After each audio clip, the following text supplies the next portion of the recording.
నమస్కారం వార్తలకు స్వాగతం వివరాల్లోకి వెళ్తే విశాఖను దేశంలోనే అగ్రగామి ఏఐ హబ్గా తీర్చిదిద్దేందుకు ప్రభుత్వం చర్యలు వేగవంతం చేస్తోందని ఐటీ శాఖ మంత్రి నారా లోకేష్ స్పష్టం చేశారు.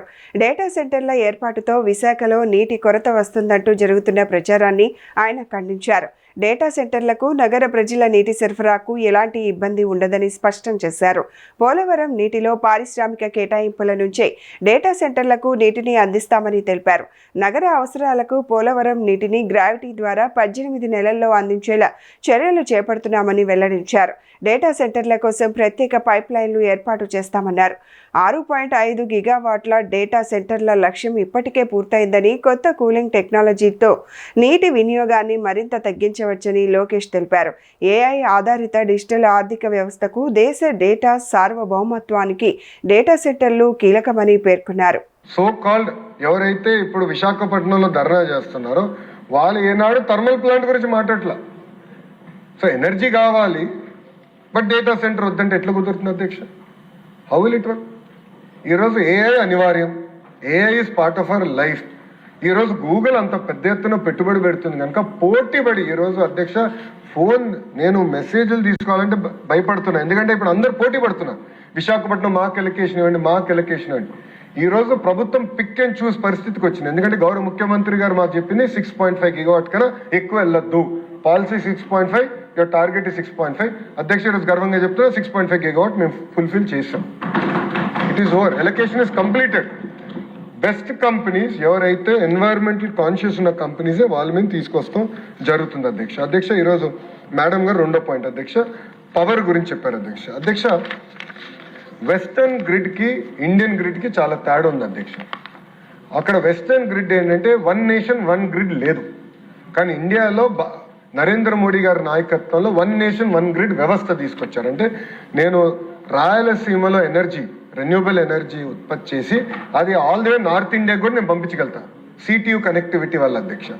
సో ఈ రోజు మేము చాలా స్పష్టంగా డేటా సెంటర్స్ మేము చెప్పింది ఏంటంటే minimum 70% of the energy should be green energy, అంటే solar, wind, pump storage projects ద్వారా వస్తున్న ఎనర్జీ వాళ్ళు వినియోగించాలని మేము చెప్పాం అధ్యక్ష. దానికి కావాల్సింది కూడా ప్రత్యేకంగా అధ్యక్ష వాళ్ళకి డిస్ట్రిబ్యూషన్ లైసెన్స్ కూడా బహుశా భారతదేశంలో ఏ రాష్ట్రం చేయలేదు అధ్యక్ష. గౌరవ మంత్రి గారి నాయకత్వంలో, గొట్పాటి రవి గారి నాయకత్వంలో అధ్యక్ష ప్రత్యేకంగా డిస్ట్రిబ్యూషన్ లైసెన్స్ కూడా మేము ఇచ్చాం అధ్యక్ష for this particular purpose. So energy విషయంలో ఎలాంటి ఎన్హాన్స్మెంట్ ఉండదు. గౌరవ ముఖ్యమంత్రి గారు పదే ఒక మాట చెప్తున్నారు, మేము ఎలక్ట్రిసిటీ ఛార్జీలు పెంచము అని గౌరవ ముఖ్యమంత్రి గారు పదే చెప్తున్నారు అధ్యక్ష. పెంచడం కాదు కదా, ఈ సంవత్సరం మంత్రి గారు పర్యవేక్షణలో అధ్యక్ష 13 పైసలు కరెంటు ఛార్జీలు తగ్గించిన ఘనత మన ఎన్డీఏ ప్రభుత్వం. దయచేసి గౌరవ సభ్యురాలు గుర్తించాలని నేను కోరుతున్నా అధ్యక్ష. మెగా డిఎస్సిలో అక్రమాలు జరిగాయని ఆరోపిస్తూ విచారణ జరిపించాలంటూ వైకాపా సభ్యులు చేపట్టిన ఆందోళనతో శాసన మండలి కార్యకలాపాలకు వరుసగా 3వ రోజు కూడా అంతరాయం ఏర్పడింది. సభ ప్రారంభమైన వెంటనే మెగా డిఎస్సిపై విచారణకు డిమాండ్ చేస్తూ వైకాపా సభ్యులు నినాదాలు చేశారు. వైకాపా సభ్యులు ఇచ్చిన వాయిదా తీర్మానాన్ని మండలి చైర్మన్ కె మోషన్ రాజు తిరస్కరించారు. ప్రశ్నోత్తరాలు ప్రారంభిస్తున్నట్లు చైర్మన్ ప్రకటించగానే వైకాపా సభ్యులు పోడియం వద్దకు వెళ్లి ఆందోళనకు దిగారు. దీంతో సభలో కొద్దిసేపు తీవ్ర గందరగోళం నెలకొంది. 3 రోజులుగా సభ కార్యక్రమాలను అడ్డుకుంటున్నారని మంత్రి కొలుసు పాదసారథి ఆగ్రహం వ్యక్తం చేశారు. సభను అడ్డుకునే సభ్యులను సస్పెండ్ చేసి బయటకు పంపించాలని చైర్మన్ ను కోరారు. వైకాపా సభ్యులు సభను గౌరవించడం లేదని ఆరోపించారు. ఈ వ్యవహారంపై మంత్రులు నాదెండ్ల మనోహర్, అచ్చెన్నాయుడు కూడా తీవ్రంగా స్పందించారు. సభను ఆర్డర్లో పెట్టాలంటూ చైర్మన్ ను కోరే సమయంలో మంత్రులు, వైకాపా సభ్యుల మధ్య వాడివేడి చర్చ జరిగింది. దీంతో మెగా డిఎస్సి అంశంపై శాసన మండలిలో ఉద్రిక్త పరిస్థితులు కొనసాగాయి. సభా మర్యాదలకి భంగం కలిగించే విధంగా ప్రవర్తిస్తున్నారు అధ్యక్ష. ఇది కరెక్ట్ కాదు. చైర్ని గౌరవించాలి అధ్యక్ష. మీరు కూడా నిర్ణయం తీసుకోండి. పోడియం పైకి ఎట్లా రాణిస్తారు అధ్యక్ష వాళ్ళని? పోడియం పైకి ఎట్లా రాణిస్తారు అధ్యక్ష వాళ్ళని? మీరు యాక్షన్ తీసుకోండి అధ్యక్ష, యాక్షన్ తీసుకోండి. ప్రభుత్వం సిద్ధంగా ఉందని అనేక సార్లు చెప్పారు.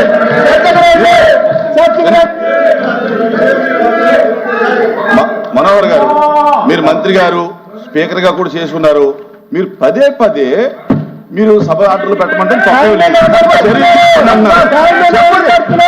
చర్యలు తీసుకోమన్నప్పుడు చర్యలు తీసుకోవడానికి దానికి ఏం ప్రొసీజర్ ఉందో ఫాలో అవ్వండి. అంతే తప్ప మీరు చైర్ని పదే పదే మీరు పెద్ద స్వరంతో మీరు చేయలేకపోతున్నారు అనేటటువంటి కాదు. మీకు ఏ ప్రశ్నలో మీరు ఏ ప్రశ్న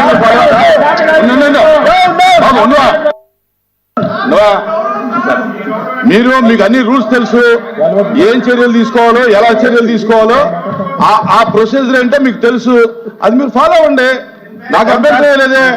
అధ్యక్ష అధ్యక్ష అధ్యక్ష నేను అన్నది ఏంటి, సభ మిమ్మల్ని పూర్తి స్థాయిలో గౌరవించాలి. సభ్యులు ఆ విధంగా పోడియం పైకి వచ్చి మీ ముందు మీ టేబుల్ని కొట్టి ప్లకార్డులు ప్రదర్శించడం అది సబబు కాదు. వాళ్ళని కిందకి రమ్మనండి. మీరు చెప్పాల్సింది వాళ్ళ కిందకి రమ్మని, అది ప్రొసీజరు. మేము మీకు అన్ని అధికారాలు ఉన్నాయి. సభ సాంప్రదాయంగా జరగాలి. ప్రతిరోజు కూడా సభ్యులందరూ మీ చుట్టూ మూగి ఈ రకంగా చేయడం మంచి విధానం కాదు అధ్యక్ష. తమరు గత ప్రభుత్వంలో కూడా చైర్మన్ గా మీరు వ్యవహరించారు అధ్యక్ష. చైర్మన్ గా వ్యవహరించేటప్పుడు ఇక్కడ ఒక రెడ్ లైన్ కూడా గీశారు అధ్యక్ష. రెడ్ లైన్ గీసి ఎవరైనా అపోజిషన్ సభ్యులు రెడ్ లైన్ గీసి లోపలికి వస్తే ఇమీడియట్ గా సస్పెండ్ చేసేవారు అధ్యక్ష. ఈ రోజు మీరు సస్పెండ్ చేయమని చెప్పడం లేదు. మీరు ప్రతిరోజు ఇదే జరుగుతున్నప్పుడు ఫుల్ పవర్స్ మీకు ఉండేటప్పుడు మీరు యాక్షన్ తీసుకోండి అధ్యక్ష. మిమ్మల్ని కించపరచాలని కాదు అధ్యక్ష, మీకు ఫుల్ పవర్స్ ఉన్నాయి. ఇది 3వ రోజు. ప్రతిరోజు ఈ విధంగా చేస్తున్నప్పుడు సభ్యులందరూ మీ చుట్టొచ్చి ఈ రకంగా గొడవ చేస్తున్నప్పుడు మీరు ఫుల్ పవర్స్ ఉపయోగించి మీరు ఇమీడియట్ గా యాక్షన్ తీసుకోమని కోరుతున్నాం.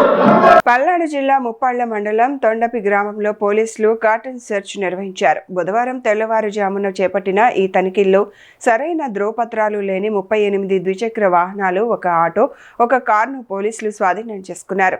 వాహనాలకు సంబంధించిన పత్రాలను పూర్తి స్థాయిలో పరిశీలించిన అనంతరం నిబంధనల ప్రకారం వాటిని విడుదల చేస్తామని పోలీసులు తెలిపారు. సందర్భంగా డీఎస్పీ ప్రజలకు పలు కీలక సూచనలు చేశారు.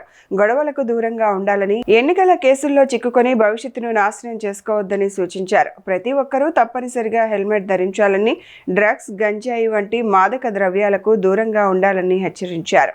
గ్రామాల్లో శాంతి భద్రతలకు విఘాతం కలిగించే చర్యలకు పాల్పడితే చట్టపరమైన చర్యలు తప్పవని పోలీసులు స్పష్టం చేశారు. సో ఎలక్షన్స్ వచ్చి గ్రూపులుగా విడిపోయి ఇలా కొట్టుకోవడం జరిగింది అంటే కనుక అందరి మీద కూడా చట్టపరమైన చర్యలు అనేవి తీసుకుంటాము.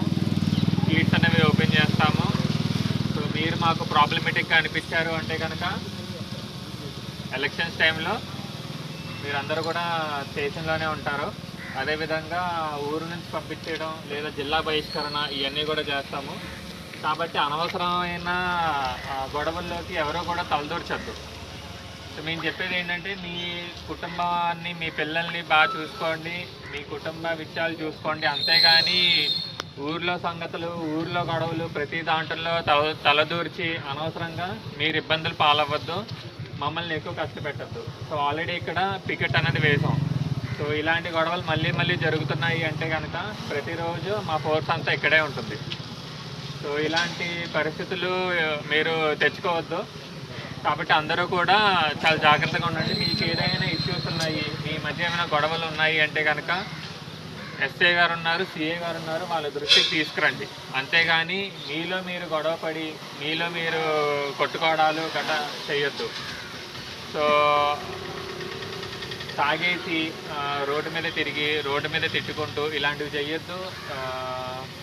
ఇప్పుడు అందరి దగ్గర కూడా ఫోన్ ఉంది, వీడియో రికార్డింగ్ చేస్తున్నారు. సో ఆ వీడియో రికార్డింగ్ చూసి ఎవరెవరైతే ఇన్వాల్వ్ అయ్యి ఉన్నారో అందరి మీద కూడా కేసులు అనేవి పెడతాము. సో ఆల్రెడీ మొన్న గొడవ మీద ఎంత ₹1,00,000, సో ₹1,00,000 బైండ్ ఓవర్ అనేది చేశాము. సో ఆల్రెడీ బైండ్ ఓవర్ ఉండి కూడా ఇలాంటి తప్పులు ఏమైనా చేశారు అంటే కనుక ఇది బైండ్ ఓవర్ బ్రీచ్ కిందకు వస్తుంది. ₹1,00,000 మీరే పే చేసుకోవాలి. పల్నాడు జిల్లా రాజుపాలెం మండలంలో భారీ చోరీ కలకలం రేపింది. పెద్ద నమలపురం గ్రామంలో తాళం వేసి ఉన్న ఇంటిని టార్గెట్ చేసిన దుండగులు భారీగా బంగారు ఆభరణాలు, నగదును అపహరించారు. కంగనపాటి అరుణ అనే 55 ఏళ్ల మహిళ ఇంటికి తాళం వేసి ఉండటాన్ని గమనించిన దొంగలు ఇంట్లోకి చొరబడి 15 సవర్ల బంగారు ఆభరణాలతో పాటు 4 లక్షల నగదును ఎత్తుకెళ్లినట్లు తెలుస్తోంది. చోరీ విషయాన్ని గుర్తించిన బాధితురాలు పోలీసులకు ఫిర్యాదు చేశారు. సమాచారం అందుకున్న Sattenapalli DSP Krishna Chaitanya, Sattenapalli rural CI Kiran, Rajupalem SI Manikrishna ఘటనా స్థలానికి చేరుకొని పరిశీలించారు.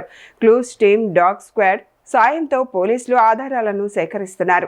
చోరీకి పాల్పడిన దుండగుల కోసం పోలీసులు గాలింపు చర్యలు చేపట్టారు.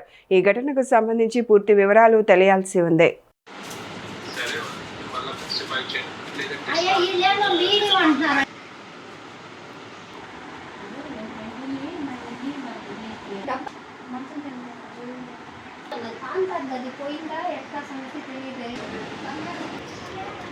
జాతీయ విద్యా విధానాన్ని రద్దు చేయాలని డిమాండ్ చేస్తూ గుంటూరులో డీవైఎఫ్ఐ, ఎస్ఎఫ్ఐ ఆధ్వర్యంలో నిరసన దీక్ష చేపట్టారు. గుంటూరు కలెక్టరేట్ కార్యాలయం వద్ద నిర్వహించిన ఈ కార్యక్రమంలో విద్యార్థులు, యువజన సంఘాల నాయకులు పాల్గొన్నారు.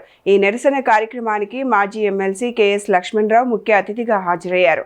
సందర్భంగా ఆయన మాట్లాడుతూ నూతన జాతీయ విద్యా విధానాన్ని, నేషనల్ టెస్టింగ్ ఏజెన్సీ విధానాన్ని వెంటనే రద్దు చేయాలని డిమాండ్ చేశారు. పరీక్షల విధానాన్ని వికేంద్రీకరించాలని, విద్యార్థులకు ఇబ్బందులు కలిగించే విధానాలను కేంద్ర ప్రభుత్వం వెంటనే ఉపసంహరించుకోవాలని కోరారు. తమ డిమాండ్లను పట్టించుకోకపోతే ఆందోళనను మరింత ఉధృతం చేస్తామని కేంద్ర ప్రభుత్వాన్ని హెచ్చరించారు. ఎన్టీఏ అంటే నేషనల్ టెస్టింగ్ ఏజెన్సీ ఇటీవల మళ్ళీ యూజీసీ నెట్ అనే ఒక ఎగ్జామ్ నిర్వహించింది. ఆ యూజీసీ నెట్ పరీక్ష నిర్వహించిన పరీక్షలో అన్ని తప్పులే. మళ్ళీ ఇప్పుడు రీ ఎగ్జామ్ సెప్టెంబర్ 9న నిర్వహించబోతా ఉంది. అంటే నేషనల్ టెస్టింగ్ ఏజెన్సీ నీట్కు ముందు కూడా నిర్వహించినటువంటి పరీక్షలు అన్నిటి పేపర్లు లీక్ అయినాయి అనేది ఇప్పుడు వస్తున్నటువంటి సమాచారం. కాబట్టి నేషనల్ టెస్టింగ్ ఏజెన్సీని రద్దు చేస్తేనే ఈ పరీక్షలన్నీ సజావుగా జరగడానికి అవకాశం ఉంది, పిల్లల జీవితాలు బాగుపడటానికి అవకాశం ఉంది. అలాగే కానీ ఇప్పుడు ప్రహ్లాద్ జోషి అంటే కొత్త విద్యామంత్రి ప్రస్తుతం ఏం చేస్తున్నాడంటే నేషనల్ టెస్టింగ్ ఏజెన్సీలో అంతకు ముందున్న ఉద్యోగులు తొలగించి కొత్త వాళ్ళు నియమిస్తున్నాడు. దీనివల్ల సమస్య పరిష్కారం కాదు. నేను చెప్పేది ఏంటంటే నేషనల్ టెస్టింగ్ ఏజెన్సీ రద్దు చేసి పరీక్షలను వికేంద్రీకరణ చేయాలి, రకరకాల ఏజెన్సీలకి వాటిని అప్పగించాలి. వీటన్నిటికి కారణమైనటువంటి నేషనల్ ఎడ్యుకేషన్ పాలసీ 2020 రద్దు చేయాలి. ఈ డిమాండ్ల మీద ఈ రోజు ఆందోళన జరుగుతూ ఉంది. దేశవ్యాప్తంగా ఎన్ఈపిని, ఎన్టీఏని రద్దు చేయాలని చెప్పి డివైఎఫ్ఐ, ఎస్ఎఫ్ఐగా దేశవ్యాప్తంగా ఆందోళన పిలిపియడం జరిగింది. అందులో భాగంగా రాష్ట్రంలో 17, 18, 19 3 రోజుల వారు ఆందోళన చేస్తా ఉన్నాం. అందులో భాగంగా జిల్లాలో ఈరోజు ఈ నిరసన దీక్షల్ని ప్రారంభించడం జరిగింది. ప్రధానంగా దేశవ్యాప్తంగా విద్యా వ్యవస్థలో విద్యార్థులకి మంచి చేకూర్చే విధంగా విధానాలు ఉండాలి తప్ప విద్యార్థులు ఇబ్బంది పెట్టే విధంగా విధానాలు ఉండకూడదని చెప్పి మేము భావిస్తా ఉన్నాం. అందులో భాగంగానే ఎన్ఈటీని కొత్తగా తీసుకొచ్చిన నూతన విద్యా విధానాన్ని రద్దు చేయాలని చెప్పి మేము డిమాండ్ చేస్తా ఉన్నాం. ఆధ్వర్యంలో నూతన విద్యా విధానాన్ని రద్దు చేయాలని, నేషనల్ టెస్టింగ్ ఏజెన్సీ కాదు అది నేషనల్ టార్చర్ ఏజెన్సీని రద్దు చేయాలని చెప్పేసి డిమాండ్ చేయడం జరుగుతూ ఉంది. ఈరోజు దేశవ్యాప్తంగా కూడా ఈ నూతన విద్యా విధానం, జాతీయ విద్యా విధానం ఏదైతే బీజేపీ గవర్నమెంట్ తీసుకొచ్చిందో కాషాయీకరణకి, ప్రైవేటీకరణకి, కార్పొరేటీకరణకి తీసుకొస్తా ఉంది. విద్యార్థుల భవిష్యత్తుని పణంగా పెట్టే విధంగా, రోడ్డును పెట్టే విధంగా ఈ నూతన విద్యా విధానం ఎన్టీఏ అనేటువంటి ప్రయత్నం చేస్తా ఉంది. మనం చూసుకున్నట్టయితే దాదాపుగా ఎన్నో వందల ఎగ్జామ్స్, 100కు పైగా ఎగ్జామ్స్ లీకేజీలు జరిగిన మనం చూస్తా ఉన్నాం. చూసినప్పుడు ఈ ప్రభుత్వం కానీ ఏ బాధ్యత కూడా తీసుకోకుండా బాధ్యత రహితంగా ఉంటే ఈ బొద్దింకలే ఈ ఏజెన్సీనే రోడ్ల మీదకి ఎక్కి చేస్తా ఉంటే, క్వశ్చన్ చేసే పద్ధతిలో ఉంటే క్వశ్చన్ చేసే నియంతృత్వం, నిర్బంధాన్ని చేస్తా ఉంది. రాష్ట్రంలో నిరుద్యోగ యువత ఎదుర్కొంటున్న సమస్యలను తక్షణమే పరిష్కరించాలని డిమాండ్ చేస్తూ ఏఐవైఎఫ్ గుంటూరు జిల్లా సమితి ఆధ్వర్యంలో కలెక్టరేట్ కార్యాలయం ఎదుట ధర్నా నిర్వహించారు. ఈ కార్యక్రమంలో ఏఐఎస్ఎఫ్ రాష్ట్ర కార్యదర్శి బందెల నాజర్జీ పాల్గొని నిరుద్యోగుల సమస్యలపై ప్రభుత్వాన్ని ప్రశ్నించారు. రాష్ట్రంలో లక్షలాది మంది విద్యావంతులైన యువత ఉద్యోగాల కోసం ఎదురు చూస్తున్నారని, ప్రభుత్వ శాఖలు, ప్రభుత్వ రంగ సంస్థల్లో పెద్ద సంఖ్యలో ఖాళీలు ఉన్నప్పటికీ వాటిని భర్తీ చేయడంలో ప్రభుత్వం నిర్లక్ష్యంగా వ్యవహరిస్తోందని విమర్శించారు. ప్రభుత్వం వెంటనే జాబ్ క్యాలెండర్ విడుదల చేసి ఖాళీగా ఉన్న అన్ని ప్రభుత్వ ఉద్యోగాలను భర్తీ చేయాలని, నిరుద్యోగులకు నెలకు 3,000 భృతి అందించాలని డిమాండ్ చేశారు. పోటీ పరీక్షలకు సిద్ధమవుతున్న నిరుద్యోగుల వయో పరిమితిని పెంచడంతో పాటు నియామక ప్రక్రియలో పూర్తి పారదర్శకత పాటించాలని కోరారు.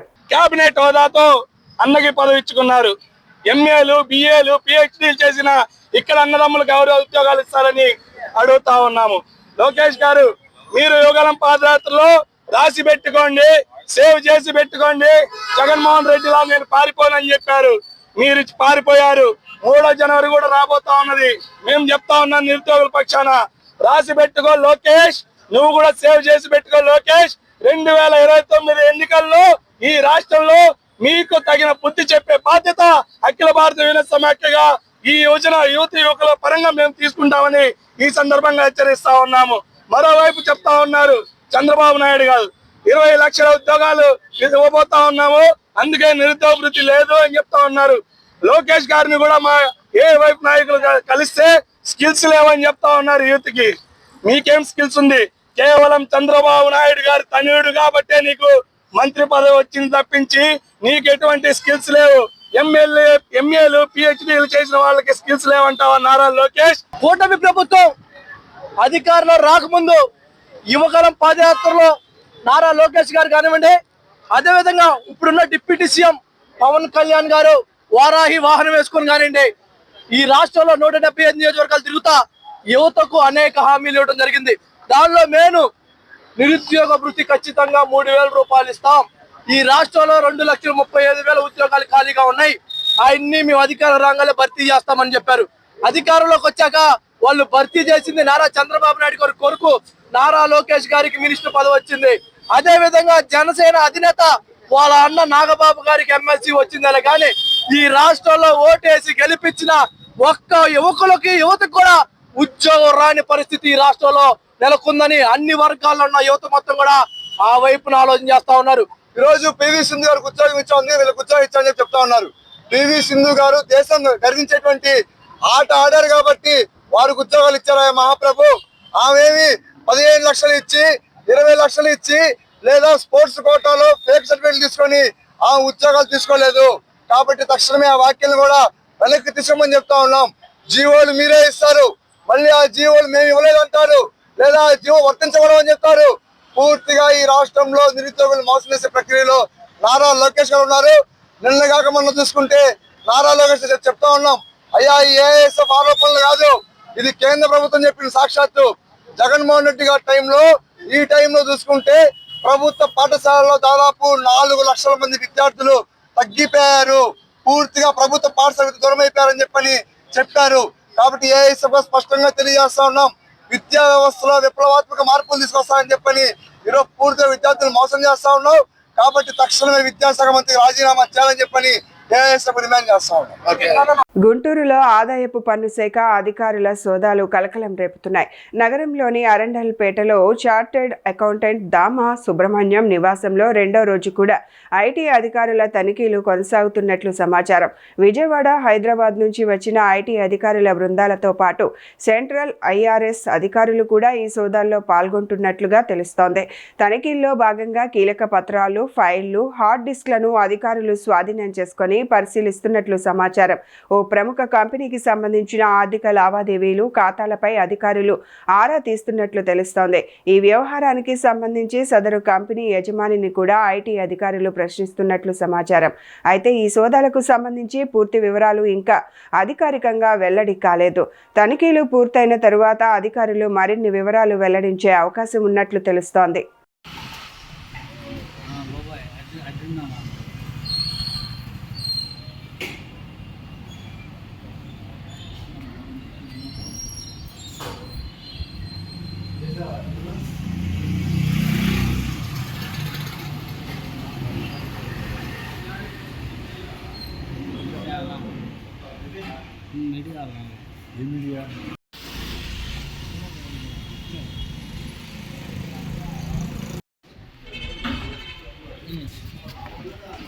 తీసారా కూర్చోమనండి పని మీద ఉన్నాను నేను వస్తా మీరు ఎంతసేపు పట్టింది రావడానికి సుమారు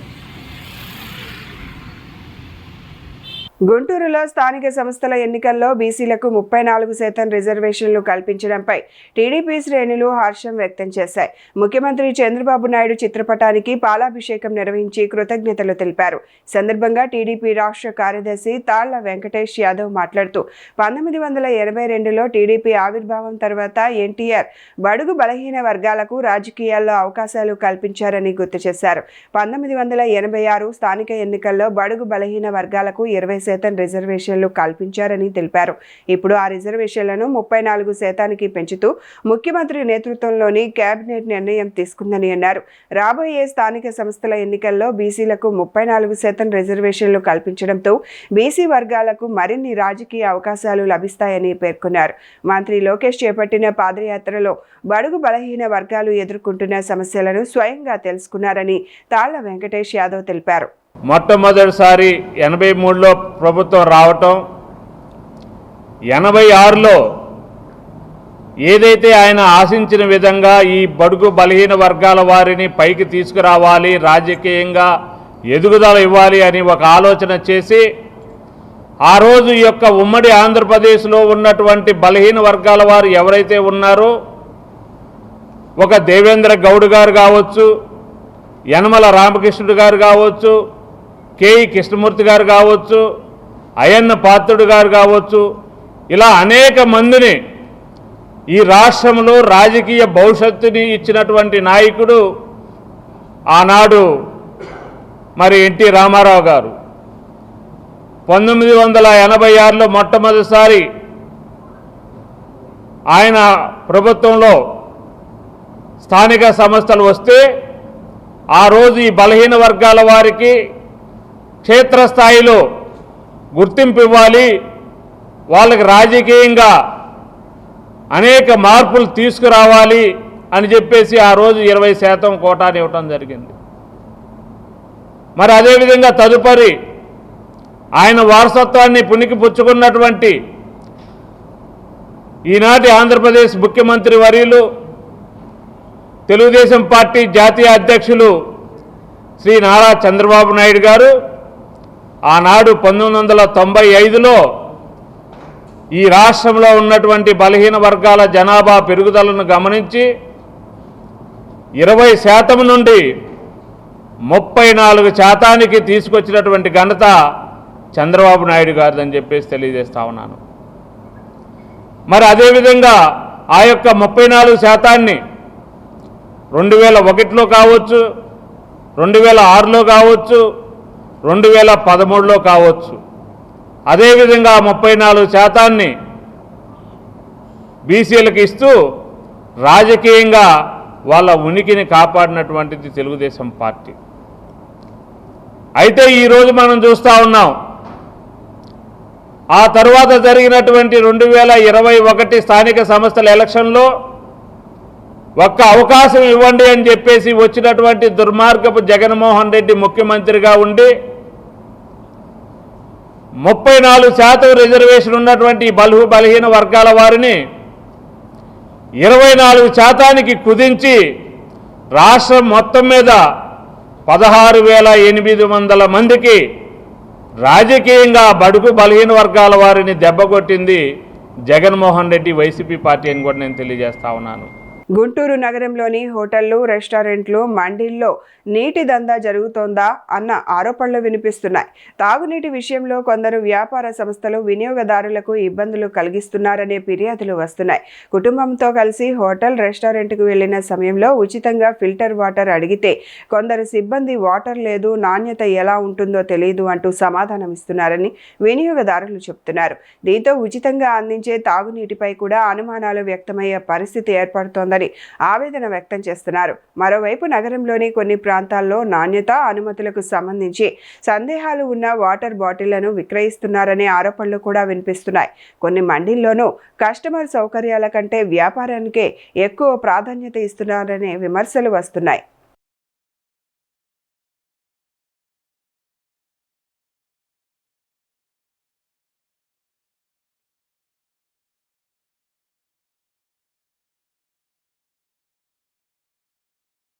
గుంటూరు జిల్లా వట్టిచెరుకూరు మండలంలోని ఊర చెరువు అభివృద్ధి పనులను జిల్లా కలెక్టర్ సీఎం సాయికాంత్ వర్మ బుధవారం పరిశీలించారు. ప్రతి ఒక్కరికి నీరు అనే లక్ష్యంతో ప్రధానమంత్రి కృషి సంచయ్ యోజన కింద చెరువు అభివృద్ధి పనులకు 50 లక్షలు మంజూరు చేసినట్లు కలెక్టర్ తెలిపారు.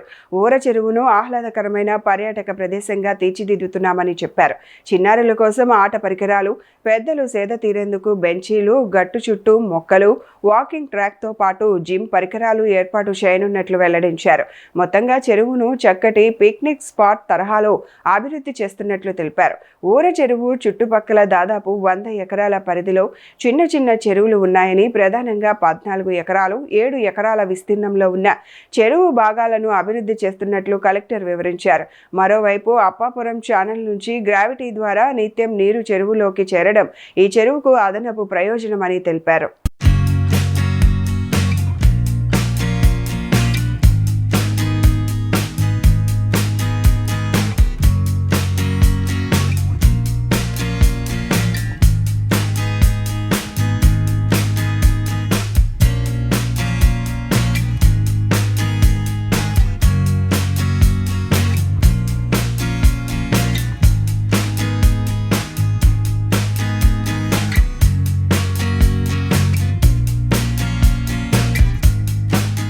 డాక్టర్ బిఆర్ అంబేద్కర్ కోనసీమ జిల్లా అమలాపురంలో స్థానిక సంస్థల ఎన్నికల్లో బీసీలకు 34% రిజర్వేషన్లు కల్పించడంపై టీడీపీ శ్రేణులు హర్షం వ్యక్తం చేశాయి.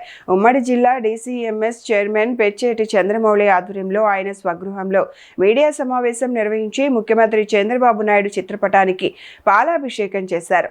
బీసీలకు ఎన్నికల్లో 34% రిజర్వేషన్లు కల్పించిన కూటమి ప్రభుత్వానికి బీసీ నాయకులు కృతజ్ఞతలు తెలిపారు.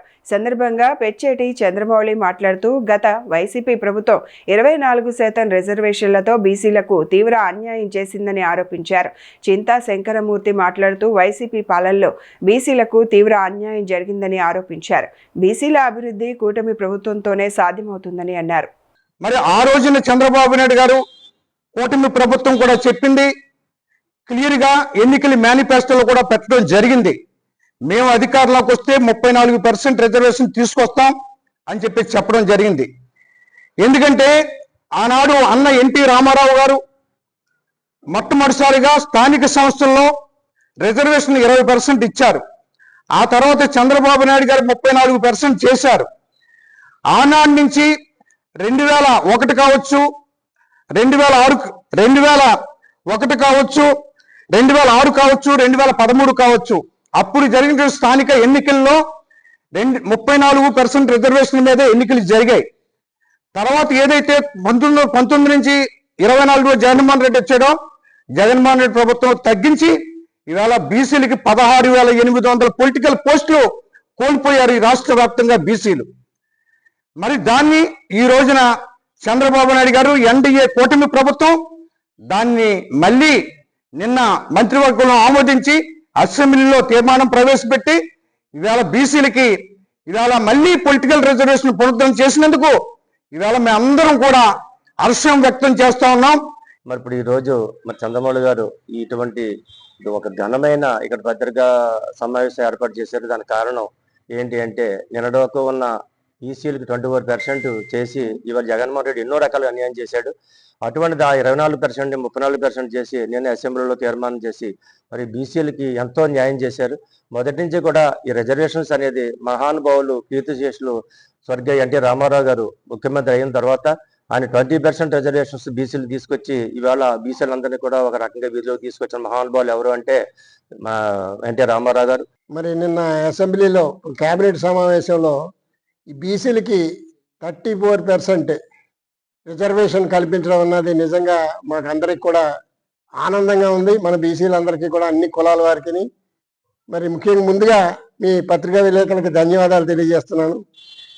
అంచేత ఏంటంటే పూర్వం ఎన్టీ రామారావు గారు ఏ విధంగా అయితే బీసీలను ఆదరించాడో అదేవిధంగా మరి ఈ చంద్రబాబు నాయుడు గారు కూడా లాస్ట్ ఒక 5 సంవత్సరాలు అడ్డంకులు వచ్చినా సరే మరి జగన్మోహన్ రెడ్డి గారు ఈ బీసీల పట్ల మాటల వరకు ప్రేమ, చేతల్లో మాత్రం శూన్యం. ఆయనకి 24% చేసి మా బీసీలందరినీ కూడా అనేకమైన వేల సంఖ్యలో ఇప్పుడు చెప్పారు చంద్రమౌళి గారు పదవులన్నీ కోల్పోయేలా చేయడం జరిగింది జగన్మోహన్ రెడ్డి గారు.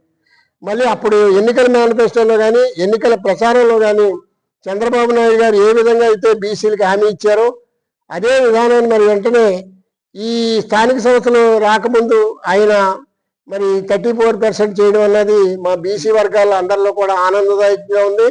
డాక్టర్ బిఆర్ అంబేద్కర్ కోనసీమ జిల్లా అమలాపురంలో చిరంజీవ నర్సింగ్ హోంలో భారీగా నిధుల గోల్మాల్ జరిగినట్లు ఆరోపణలు కలకలం రేపుతున్నాయి.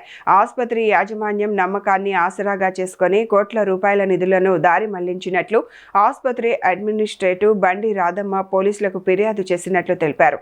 ఆసుపత్రి నగదు లావాదేవీలు, బిల్లింగ్, మెడికల్ షాప్ నిర్వహణ బాధ్యతలను నమ్మకంతో అప్పగించగా మెడికల్ షాప్ సిబ్బంది చేతివాటం ప్రదర్శించి భారీగా నిధులను దారి మళ్లించి ఆమె ఆరోపించారు. ఈ ఫిర్యాదుపై అమలాపురం టౌన్ పోలీసులు 6 ఉద్యోగులపై క్రిమినల్ కేసు నమోదు చేసినట్లు, ఇప్పటికే 3 అరెస్టు చేసి రిమాండ్కు తరలించినట్లు అడ్మినిస్ట్రేటివ్ రాధమ్మ తెలిపారు. మరోవైపు డాక్టర్ కృష్ణప్రసాద్ ఆధ్వర్యంలో అమలాపురం రోడ్లో నిర్వహిస్తున్న చిరంజీవ ఎమర్జెన్సీ ఆసుపత్రి సేవలను తాత్కాలికంగా నిలిపివేసినట్లు ఆమె వెల్లడించారు. ప్రస్తుతం ఎమర్జెన్సీ సేవలను సూర్యానగర్లోని చిరంజీవ నర్సింగ్ హోంలో అందిస్తున్నట్లు తెలిపారు. డాక్టర్ కృష్ణప్రసాద్ గారికి హెల్ప్ చేస్తూ అడ్మినిస్ట్రేటివ్ అడ్వైజెస్ ఇస్తూ ఈ హాస్పిటల్ అంతా చూస్తూ main Chiranjeeva pharmacy, Chiranjeeva labs, Chiranjeeva emergency and nursing home అన్నీ కూడా గత 16 ఇయర్స్ కంప్లీట్ అయ్యి 17 ఇయర్స్కి వచ్చేసాం మేము. 17 ఇయర్స్ నుంచి కూడా హాస్పిటల్ ఎమర్జెన్సీ అవ్వటం వల్ల మేము బాగా ప్రాబ్లమ్స్ అవి పీపుల్తో కానీ ఫేస్ చేస్తా ఆల్రెడీ చిరంజీవరాజు గారు అని ఒక డాక్టర్ గారి దగ్గర మేము రెంట్కి తీసుకుని ఉంటూ అందులో లీజ్కి 5 ఇయర్స్ తీసుకుని అది కంప్లీట్ అవుతూ ఉండగా మేము కన్స్ట్రక్షన్ చేసుకుని లోపలికి వచ్చి ఈ క్రమంలో నా హాస్పిటల్ అంతా నేను ఒక్కదాన్ని ఎమర్జెన్సీ అవ్వటం వల్ల చూడలేకపోవటం వల్ల నాకు హెల్ప్గా బంధువుల్ని ప్లస్ కొంతమంది స్టాఫ్ని పెట్టుకోవడం జరిగింది. అది వాళ్ళని బాగా నమ్మి నేను వాళ్ళకి వదిలి పైన ప్రాబ్లమ్స్ అన్నీ సాల్వ్ చేసుకుంటున్నాను అనుకుంటూ ఫైనాన్షియల్గా వాళ్ళ చేతుల్లో మొత్తం పెట్టి నమ్మటం వల్ల మమ్మల్ని చాలా మోసం చేశారు వాళ్ళు.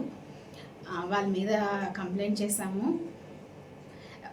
ఈ క్రమంలో మా హాస్పిటల్ని కొంత ఎమర్జెన్సీ సర్వీసెస్ రోడ్డు మీద ఉన్న బ్రాంచ్ని మాత్రం మెయింటెనెన్స్ కష్టమయ్యి వీళ్ళంతా ఫ్రాడ్ చేసి డబ్బు హాస్పిటల్ ఇన్కమ్ అంతా వాళ్ళ అకౌంట్లోకి వేసేసుకోవడం వల్ల మాకు ప్రాబ్లమ్స్ వచ్చి హాస్పిటల్ అది కోర్ట్ కంప్లైంట్కి వెళ్ళింది కదా,